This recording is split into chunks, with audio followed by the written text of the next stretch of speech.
Buenos días, buenas tardes, buenas noches. Soy Rebeca Peña y a partir de esta clase vamos a tener una serie de encuentros en los cuales vamos a empezar a transitar de manera introductoria la temática de cuál es la función social de la escuela.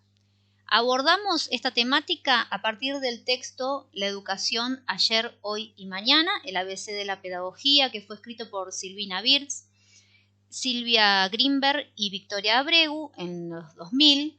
Y dentro de ese texto vamos a tomar el capítulo número 3, ¿para qué sirve la escuela?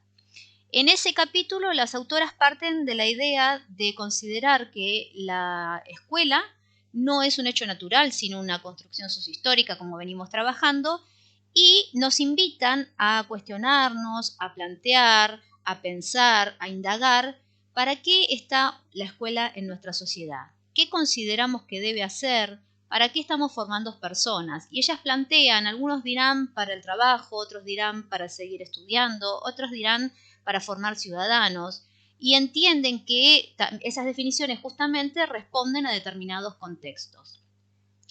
Por un lado, en el texto van a plantear una estructura de análisis en la cual hacen un corte temporal que va a partir de 1950 en adelante y que se extiende aproximadamente hasta la década del 90.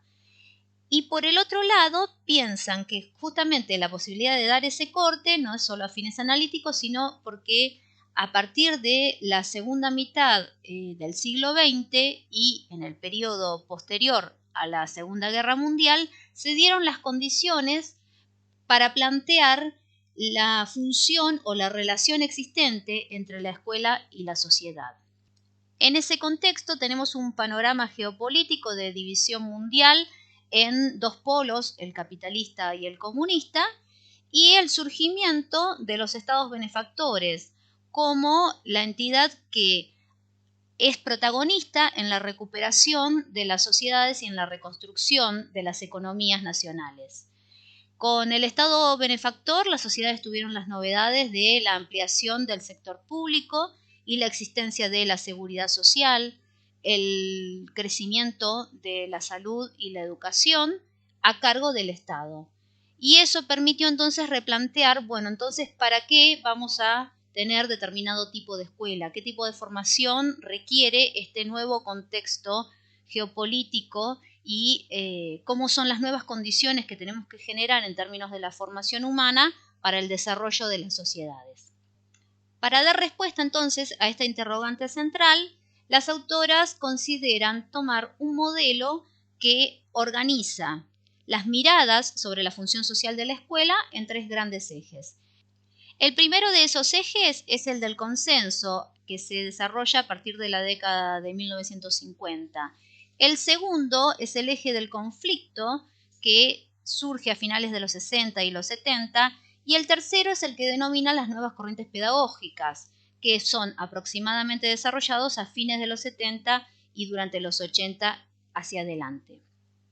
Si podemos agrupar estas diferentes teorías en ejes, se debe justamente a que comparten, más allá de sus singularidades, determinadas formas de ver cómo es la sociedad y de pensar qué función va a cumplir la educación y pensar para qué formamos en las escuelas, hacia qué finalidades nos dirigimos como sociedades. Por otra parte, esos ejes responden correlativamente a determinados paradigmas, según las autoras. Las teorías o ejes del consenso se alinean en el funcionalismo positivista de Emil Durkheim, mientras que las teorías del conflicto o el eje del conflicto enraizan el materialismo histórico desarrollado por Carlos Marx. Desde estos paradigmas o de estas miradas, lo que nosotros tenemos es una concepción de la sociedad, una concepción de la función de la educación y una concepción justamente del conflicto social. Las teorías del consenso consideran la necesidad de mantener la armonía social. Reconocen que las sociedades no son armónicas, pero sí aspiran a que deben serlo. Y por lo tanto, hay que evitar o disminuir al menor nivel posible el conflicto social porque entienden que es disfuncional y disruptivo, entre otras cuestiones de la solidaridad social. Emil Durkheim había pensado que la solidaridad social era el elemento que mantenía unida a las personas en una sociedad. Cuando la solidaridad se ve interrumpida en una sociedad o se ve amenazada, para Durkheim entramos en un peligro o en un estado de anomia, cualquiera de los dos casos.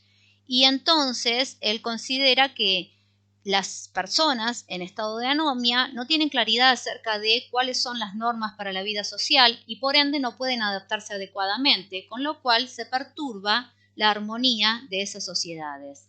La escuela va a ser la institución social encargada de transmitir las formas de pensar y de hacer que son necesarias para que los individuos se adapten a la estructura social existente y permitan mantener o continuar justamente con esa forma de organización social.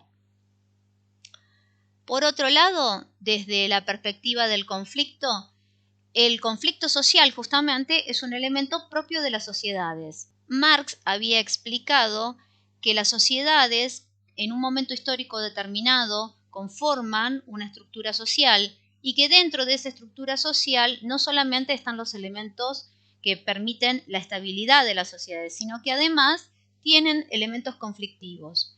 En la manifestación para Marx de ese conflicto es lo que permite la existencia del progreso y el desarrollo y también del cambio social.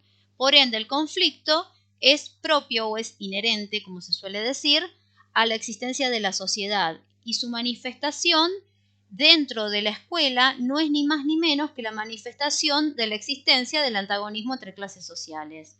Para las teorías del conflicto, la escuela es un escenario donde se marca, se profundiza y se reproduce la desigualdad de clases por la reproducción de la desigualdad en las relaciones de poder.